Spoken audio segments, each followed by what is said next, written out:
Pozdravljeni.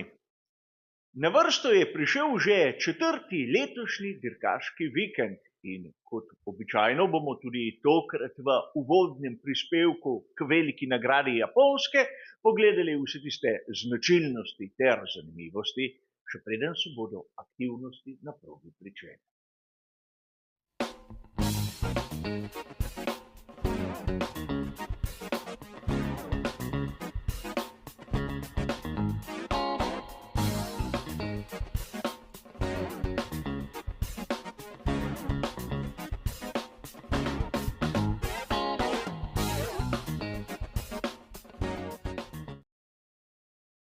Verjamem, da je vsakdo izmed vas opazil razliko med lanskim in letošnjim koledarjem. Namreč velika nagrada Japonske je spremenila svoj termin.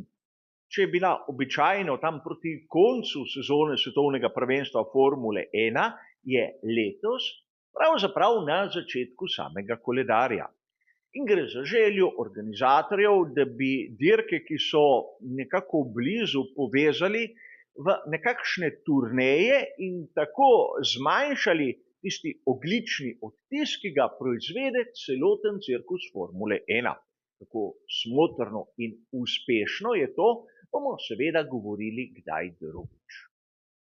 A tudi tokrat v uvodnem prispevku si bomo ogledali dirko, ki je se zgodila v preteklosti in pustila prav poseben pečat. Nato bomo našo pozornost usmerili k samim lastnostim proge in nenazadnje nekaj minut porabili tudi za vremensko napoved. A prav ta menjava termina bo lahko privedla marsikaterega navdušenca v rahlo zmoto. Verjamem, da se bodo mnogi avtorji začeli spominjati velike nagrade Japonske iz sezone 2014. Dirka, ki je prišla v zgodovino Formule 1 zaradi tragičnega dogodka. Zaradi nesreče, kjer je Jules Bianchi utrpel izjemno hude poškodbe glave, zaradi katerih je umrl šele čez nekaj mesecev, in dirka, zaradi katere so v svet Formule 1 tudi uvedli virtualni varnostni avtomobil. Ampak takrat v sezoni 2014 je bila velika nagrada Japonske na koncu prvenstva, sedaj je na samem začetku. Če se želimo spomniti 10. obletnice te dirke, je prav, da upoštevamo tudi vsaj mesec, v kateremu se je zgodila. Tako, da se takih zadev spominjamo samo zato, ker je velika nagrada Japonske, je po mojem osebnem videnju rahlo površno. A pustimo sedaj to. Ne bomo se spominjali tistega, kar se je zgodilo leta 2014, ampak dirke, ki je verjetno marsikomu ušla malce iz spomina, ampak na njej se je spisala praktično zgodovina sodobne Formule 1. Pogledali si bomo, kaj se je zgodilo na veliki nagradi Japonske leta 1988.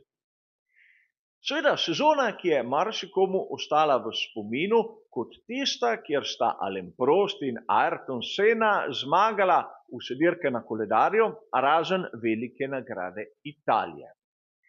In bila je predzadnja dirka na koledarju, za njo le velika nagrada Avstralije.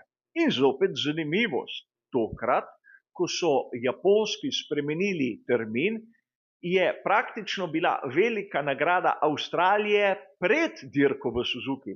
Vidimo torej nek smisel povezovanja dirk v turnejo. A vrnimo se k davni sezoni 1988. Prevlada McLarena MP4/4. In ta znameniti bolid, kot vidimo tu na maketi, je imel turbomotor Honda. Torej, velika nagrada Japonske je bila po svoje domača dirka. In lahko bi dejali, da oba voznika McLarena sta se izkazala. 11. v tisti sezoni sta zasedla prvo štartno mesto. Najhitrejši Ayrton Senna. A tu bi lahko dejali, da se je zgodilo nekaj, kar je to dirko naredilo edinstveno. Na samem štartu je Ayrtonu Senni ugasnil motor. In moram vam priznati, da sem porabil ogromno energije, da bi dobil posnetek tistega, kar se je zgodilo na samem štartu, ampak na srečo sem edino fotografijo dogajanja dobil v samem priročniku Mclarena MP4/4.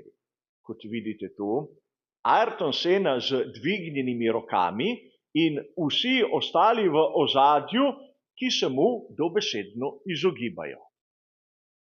In vsakdo bi mislil, če je Senni na samem štartu ugasnil motor, bi moralo biti njegove dirke enostavno konec.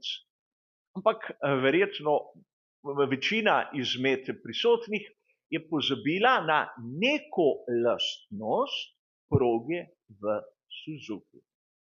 Štartno-ciljna ravnina gre rahlo navzdol.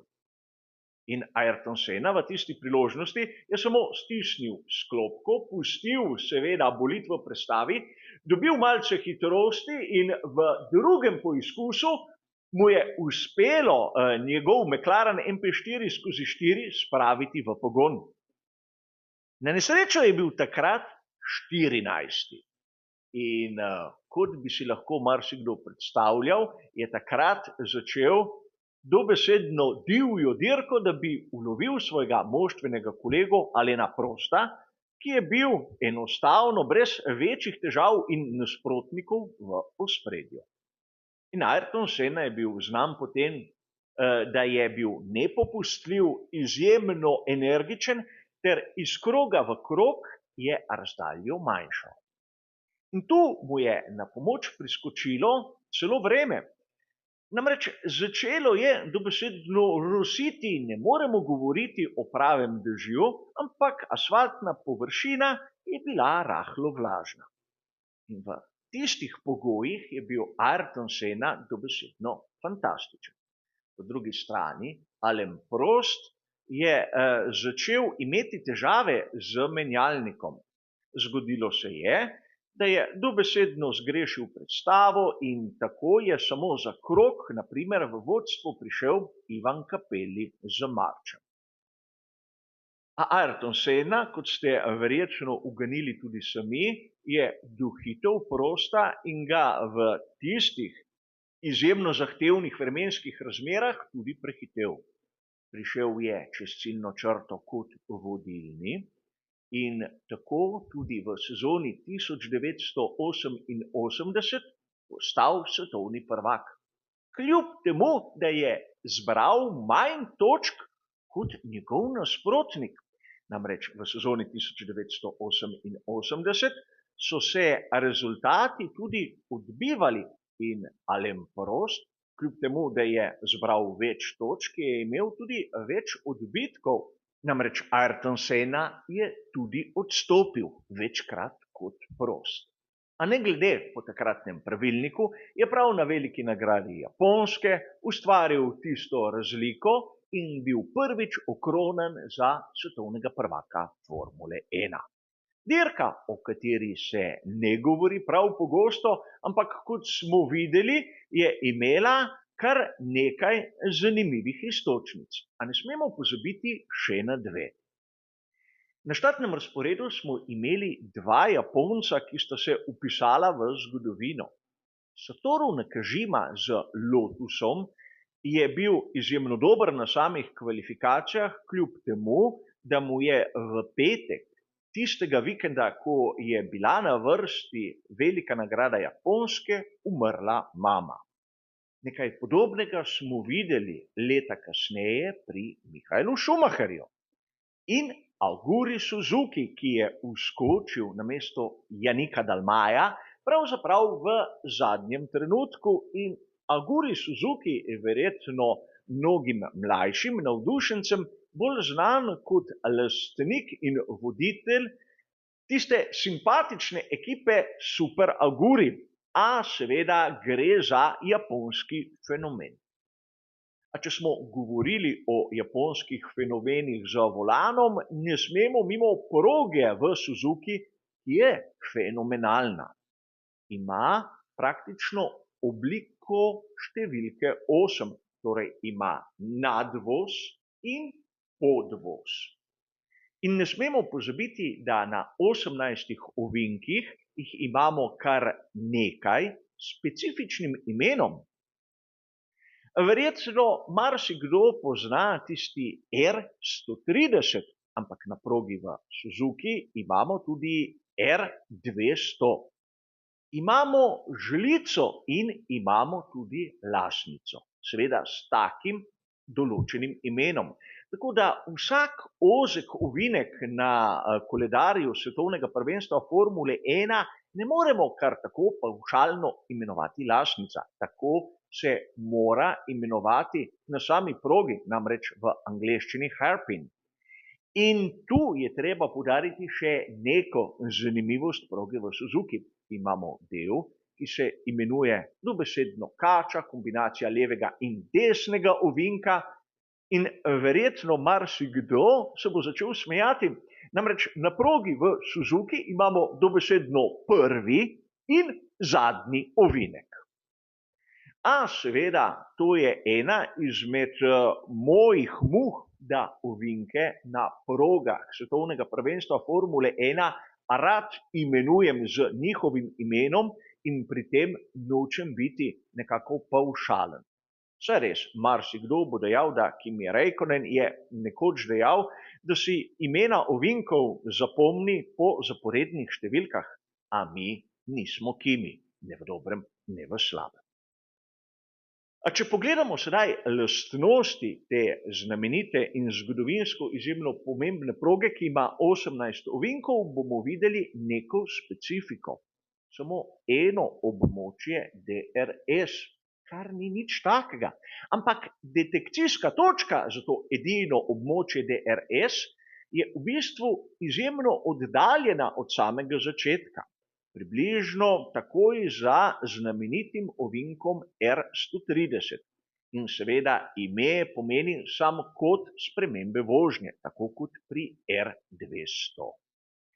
A če sedaj vzamemo tisto znamenito tabelo Pirellija, bomo takoj ugotovili, da kar se tiče sil, imamo izjemno visoke bočne sile in seveda stres, katerim bodo podvržene pnevmatike. Kar se tiče samega aerodinamičnega oprijema in abrazivnosti asfalta, vidimo, da je vrednost 4, vse ostalo enostavno 3, kar pomeni povprečje. In po drugi strani je takoj razumljivo, zakaj imamo tu tisti najtrši možni izbor, najtršo možno kombinacijo C1, C2 in C3. A tu bomo videli, da pravzaprav je nekaj izjemno zanimivega. Če pogledamo minimalni predpisani tlak strani Pirellija, na prednjem paru koles 25 funtov na kvadratni palec, na zadnjem paru koles 23 funtov na kvadratni palec. In kot zanimivost, ukolikor bodo ta vikend uporabljali pnevmatike za mokro progo, so tlaki bistveno nižji. Na prednjem paru koles 21 funtov in pol na kvadratni palec, na zadnjem paru koles pa 19 funtov in pol na kvadratni palec. Marsikdo se bo začel spraševati, zakaj. Verjetno zato, ker pnevmatike za mokro progo ne smejo rabiti grelnih blazin in z nižjim tlakom se temperatura v resnici dokaj hitro zviša, čeprav pnevmatike za mokro progo so že tako ali drugače bistveno mehkejše od tistega, kar je na primer C5. Previsni kot je tu na prednjem paru koles 2,75 stopinje, na zadnjem paru pa 1,5 stopinje. Kar zopet vidimo, zakaj je tu taka vrednost nižja, kar se tiče previsnega kota, nam kaže tudi skica na sami tabeli Pirellija. Zadnji par, pogonski par koles, ima pnevmatike, ki so obarvane živo rdeče. tako v tisti longitudinalni smeri, kot seveda tudi v bočnih silah, kjer vidimo zanimivost, ki sem jo omenil na samem začetku. Če pogledamo lansko tabelo, ki jo je pripravil Pirelli, bomo takoj opazili, da so mešanice iste, tlaki identični in previsni koti nespremenjeni. Kar se tiče sil, ki delujejo na pnevmatike, pa vidimo, da predvsem na zadnjem paru so te v bistvu manjše. Kar lepa razlika med lansko in letošnjo situacijo, čeprav nam je znano, da pravzaprav se ni spremenilo nič. So bili lani pri Pirelliju malce preveč optimistični, sam v resnici ne vem. A treba se je zavedati, da tu v Suzuki bi znale biti pnevmatike pod visokim pritiskom. Tudi lani smo videli situacijo, ki je bila vse prej kot enostavna, ampak o tem bomo bolj podrobno govorili v naslednjih prispevkih. Namreč sprememba termina same velike nagrade Japonske ni spremenila situacije glede samega vremena. Namreč tako pomladi kot jeseni na Japonskem rado dežuje. In tudi ta vikend imamo neko tako napoved. Namreč v četrtek lahko vidimo, da bo na progi kar močan naliv, kar sicer ne prizadene neposredno samega dogajanja na progi, ampak bo ta dež spravil vso gumo, ki je bila nanešena na sam asfalt. Po drugi strani bom sedaj povedal napoved pravzaprav za tista časovna obdobja, ko na progi bomo spremljali Formulo 1.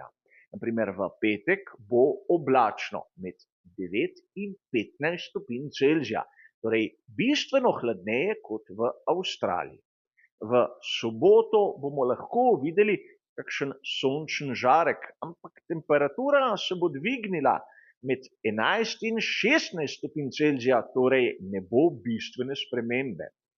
Med soboto in nedeljo bo možna kakšna padavina, ampak po napovedih, ki so sedaj na razpolago, te padavine ne bodo v času pravzaprav dogajanja na sami progi. Lahko se zadeve še spremenijo. V nedeljo bo sonca v bistvu še malce manj, ampak temperature se bodo gibale med 13 in 18 stopinjami Celzija. A vremenska napoved nam zagotovo kaže to, da vikend posvečen veliki nagradi Japonske bo lahko čisto nekaj drugega od tistega, kar smo spremljali na predhodni veliki nagradi Avstralije. Nižje temperature in višja verjetnost kakšnih padavin. Seveda tu ne smemo pozabiti niti na izbor samih mešanic, ki so trše, kar pomeni višjo delovno temperaturo, kar pa ne sovpada samo temperaturo zraka, vsaj tisto, ki je napovedala. Torej, ekipe bodo pred novimi izzivi. Kar se tiče pa našega uvodnega prispevka, bo seveda to vse. Hvala za vašo pozornost in nasvidenje.